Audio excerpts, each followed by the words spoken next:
Um bom dia, senador. Primeiramente, obrigada pela entrevista ao vivo aqui no Conexão. Bom dia, Camila. É um prazer poder falar para vocês. Senador, há pouco nós entrevistamos ao vivo aqui no Conexão o Dr. Carlos Carvalho, que vai ser ouvido pela CPI. Pergunto ao senhor se não há o risco, ou vocês não avaliam o risco ou algo nesse sentido, de que ele só realmente reforce orientações que já vêm sendo dadas pelo Ministério da Saúde, por autoridades no caso, porque ele deixou claro que, como médico, ele não prescreve cloroquina. Mas ali na comissão ele deixou claro também que se trata de um colegiado. Qual o risco que o senhor avalia do depoimento dele para a investigação ou para a comissão mesmo? Não, eu acho que o depoimento dele vai colocar definitivamente uma pedra sobre esse assunto, porque esse trabalho que foi feito por ele, que reúne mais de 20 especialistas da maior qualificação, indicados por sociedades de especialidades, há, sem dúvida, uma orientação clara no sentido de quais são e quais não são os tratamentos indicados e adequados para a Covid-19. E no que diz respeito ao chamado kit Covid, ou tratamento precoce, a indicação do relatório, embora ele não tenha confirmado o teor daquele vazamento como sendo o teor do relatório, mas virá dizendo que esses medicamentos não têm efetivamente utilidade. Desde o ano passado não há nenhum tipo de estudo que trate dessa questão ou que se possa aguardar algum resultado. E eu acho que aí nós fecharemos definitivamente esse debate, porque, afinal de contas, esse relatório foi demandado pelo Ministério da Saúde e deve ser votado pela chamada Conitec. Senador, muito bom dia. Burnier aqui de São Paulo.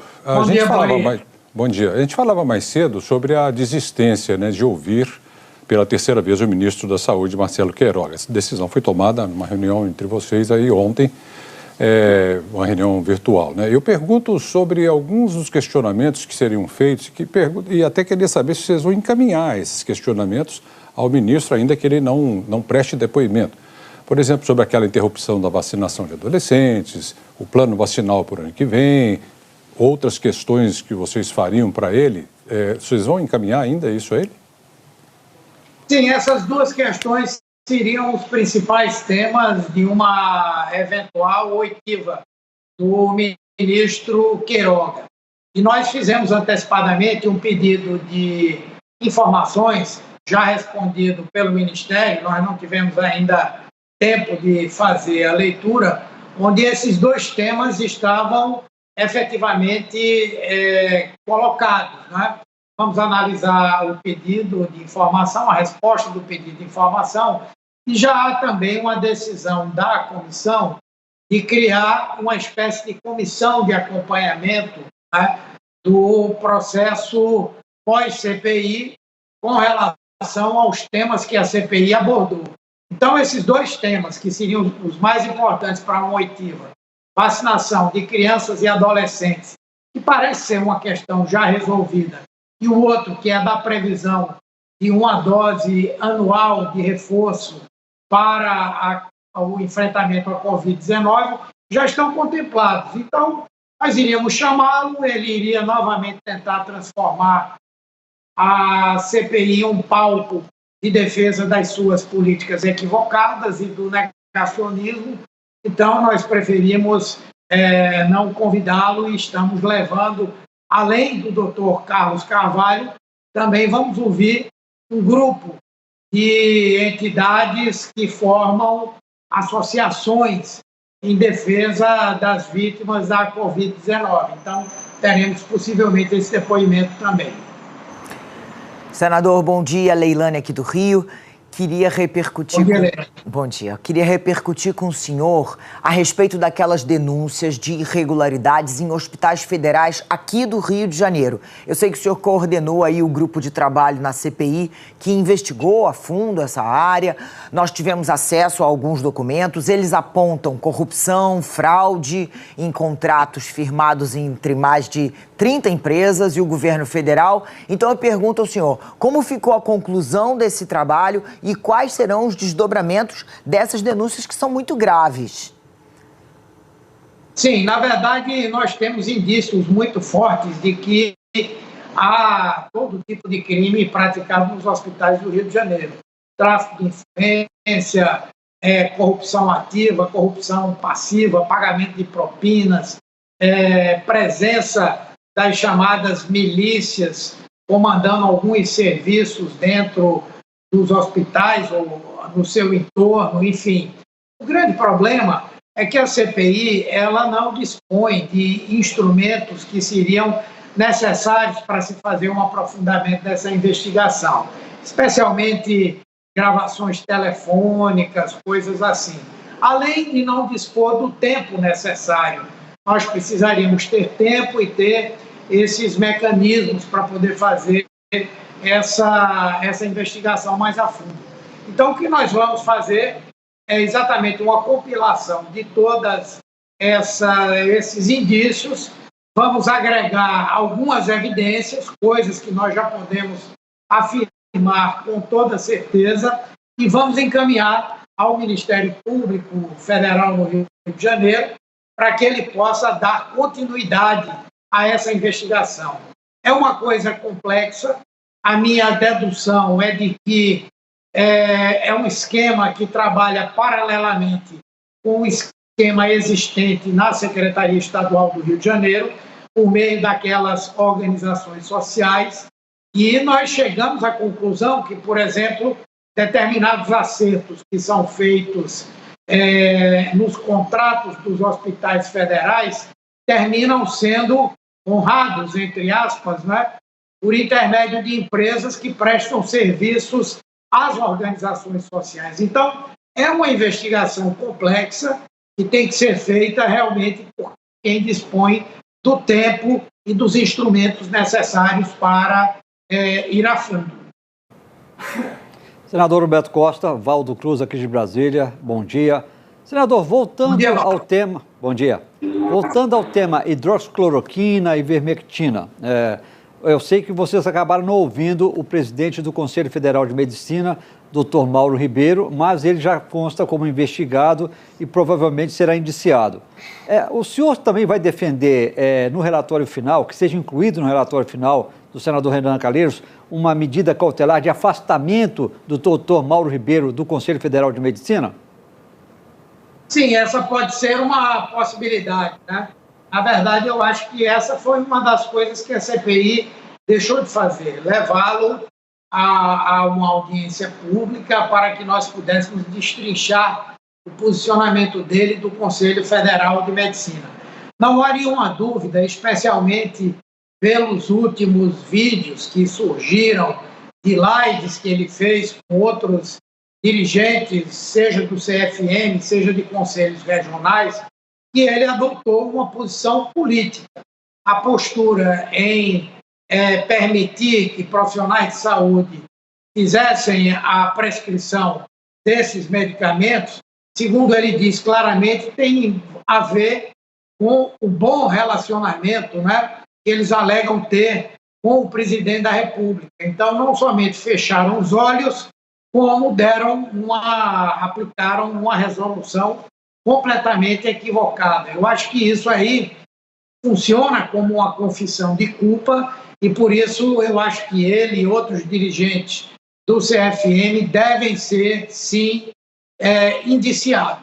E acho que a medida cautelar, nós vamos conversar sobre ela, mas acho que se aplica também, porque ele tem feito declarações recentes na mesma linha de omissão, defendendo a ideia da autonomia médica para prescrever medicamentos que comprovadamente não produzem qualquer benefício no enfrentamento à pandemia da Covid-19.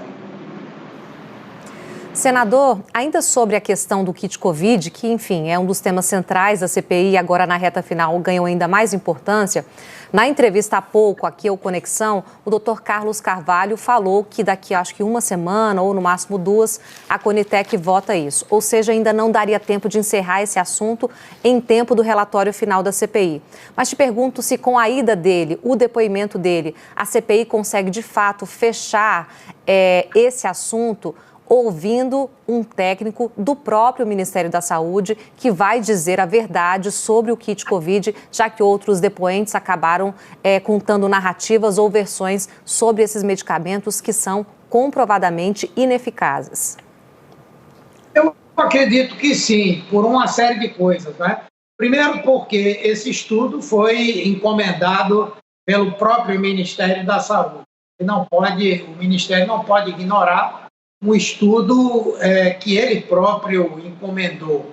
Segundo, porque o doutor Carlos se comprometeu em apresentar à CPI o relatório, então ele vai se tornar público. Terceiro, porque o objetivo do grupo é publicar esse trabalho. Isso demora um pouco mais de tempo, 2 meses, 3 meses, mas ele se tornará público. Não há como o Ministério esconder os resultados. E, finalmente, porque eu tenho convicção que a Conitec vai aprovar esse relatório, que passará, então, a ser a posição oficial do Ministério da Saúde. Então, eu acredito que não há razão, não há porquê nós aguardarmos mais tempo para esperar a aprovação da Conitec. Como eu disse, nós vamos continuar acompanhando. Haverá uma comissão, essa comissão será aprovada em plenário e será composta, na sua grande maioria, por senadores que participaram da CPI. Como tal, nós poderemos acompanhar esses resultados, né? Senador, o senhor falou aí em ouvir uma comissão de pessoas formadas que representam as vítimas da Covid. Eu lhe pergunto, tem alguma outra denúncia de uma entidade tipo Prevent Senior ou são mais casos isolados? Não, nesse caso, o que nós entendemos é que as vítimas elas precisam ter voz. O ideal é que elas tivessem tido já anteriormente, para poder falar não somente da situação dramática que viveram, mas de temas que têm repercussão sobre a vida dessas pessoas. Por exemplo, como ficam as pessoas sequeladas? Como ficarão, por exemplo, aquelas sequeladas que têm plano de saúde, que talvez o plano de saúde não cubra o tratamento dessas sequelas? Como ficarão os órfãos da Covid, pessoas de baixa renda, que perderam pai, mãe, que hoje não tem como se suster.